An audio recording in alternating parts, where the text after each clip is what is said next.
望咱站出来，保护咱的故乡的重点啊！我问大家，今日骑动车，你所有每一个人，6月6号你会出来投票咧？咱保护故乡好吗？咱有韩国路一个故事好吗？咱站出来保护咱所勇敢捍卫的基地，好吗？走！9、8、7、6、5、4、3、2、1。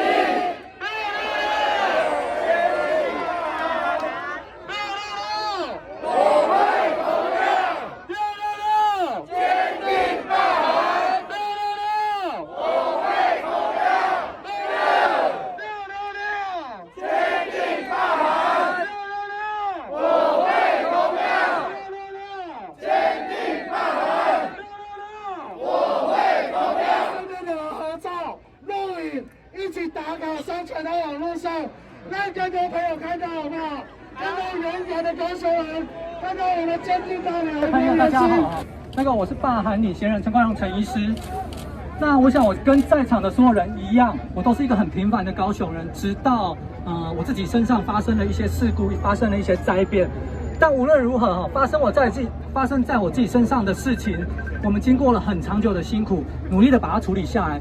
但是同样的灾变，同样更严重的一个事情发生在整个高雄市，那我看不下去，所以我挺身而出面对所有的霸凌，面对所有的威胁，面对所有的抹黑，那出来跟我们所有的高雄人站在一起，我们势必要给所有高雄人一个更好的高雄。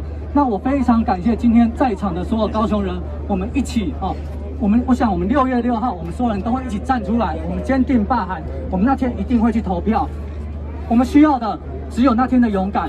我们一年多来，接近2年我们高雄人已经受过了太多的辛苦。我想我们高雄人就是在那一天，我们展现出我们的勇敢，告诉我们的亲朋好友，告诉我们的左邻右舍，一个拉2个，2个拉3个，3个拉4个一个拉1个，大家出来，让整个高雄还给我们高雄人，让高雄市变成我们高雄人的高雄。请大家一起站出来，6月6号坚定罢韩，谢谢大家。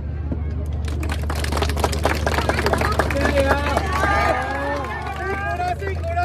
是咱各位勇敢的高雄人，咱台湾的民主行到今仔日开出现安尼的市场，咱是足歹想象的吼。咱6月6号，我无想要加讲，咱就是徛出来投下咱的罢免票，咱见证咱高雄是一个民主的城市。6月6号，大家徛出来做伙投票，好唔好？谢谢。